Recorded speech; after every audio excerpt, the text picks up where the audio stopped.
has fashion gone to your head?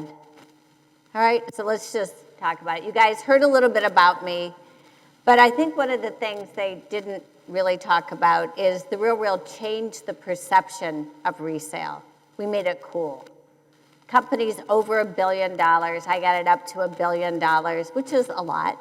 But the only way we got it there was by actually making it cool and making it exciting, not making it like what you walked into a consignment store that was substandard. So let's just talk about fashion for a minute. How many of you shop at Shein or Temu fast fashion? Hands up? Oh, come on, you can tell me. All right, so not that many. Do you like it if you shop there? All right, well, I have to say, you're in the minority here, because the truth is, fast fashion is on fire. It is by far the most exciting thing happening. We were just talking about retail before I came up here. The most exciting thing happening in the retail world, in the fashion world. There's only 2 areas that are growing. I'm going to even narrow it down. There's only 2 companies that are growing right now in the fashion world. And when you look at fast fashion, it's estimated to grow 15% per year for the next foreseeable future. They're saying 6 years, probably longer. 2 companies that are growing, Shein and Hermes. Hermes top of the line, Shein bottom of the line. But I'm not really here to talk to you about fast fashion. Well, I am, but as it relates to microplastics. So you know what, guys? Microplastics are everywhere. All the research, they're everywhere. So what you're going to see is a lot of words. They're all backed up by science, so they're all quoted. And they're very small. They're only 5 millimeters. The reason I put that up there, they're really, really tiny. It's going to be important to keep this picture in your head when I go forward. And they're everywhere. No matter who looks, they're everywhere. And guess what? They're really bad for you. They've been related to heart attack, stroke, death. It doesn't get much worse than death. But the other thing is, the university, I know, sorry, it's funny but not funny. The University of New Mexico, a bunch of scientists were looking at people with dementia, cadavers. So they were slicing their brain tissue. You guys all should have a plastic spoon. I asked you guys to have. So what they found is, in the cadavers, brains, this is one person's brain, had enough microplastics to make a plastic spoon. So just think about this, all right? So this is, I think we can agree, having a plastic spoon in your brain is probably not healthy.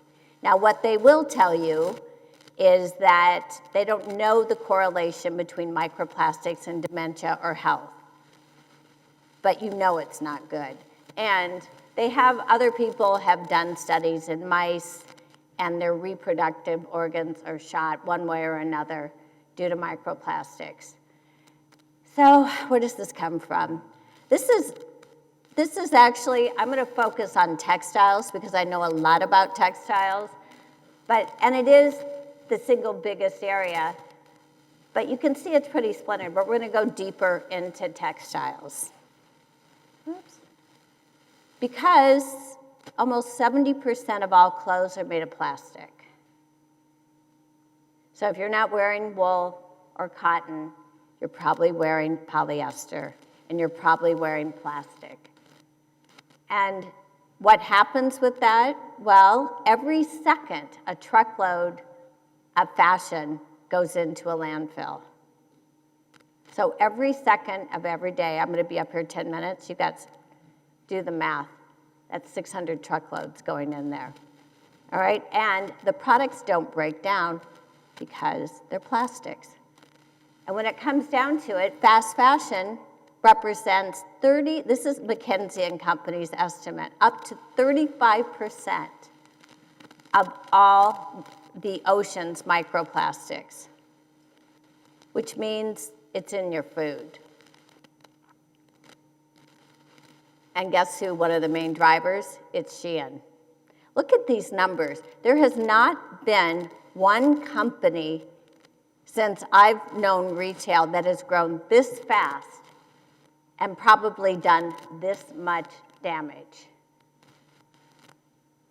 All right, so let's put it all together. Microplastics are bad. You guys don't necessarily love fast fashion, but the world does in a big way, and really love it. It's growing very quickly.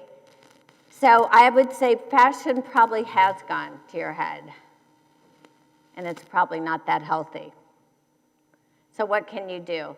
So actually, it's pretty easy.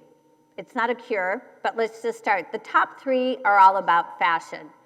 Buy resale. If you don't shop in the Real, shop at ThredUp. Go into your consignment store. Check your tags. If you have a tag that says polyester, it is the fastest shedder of microplastics. And stay away from polyester.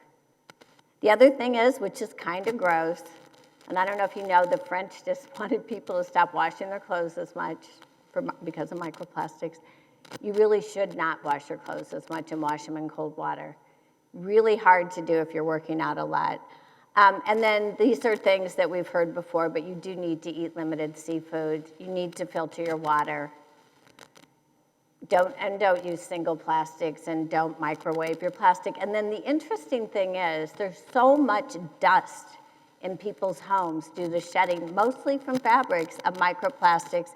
You really do have to vacuum more frequently. And then this is something that the Real worked on for a long time.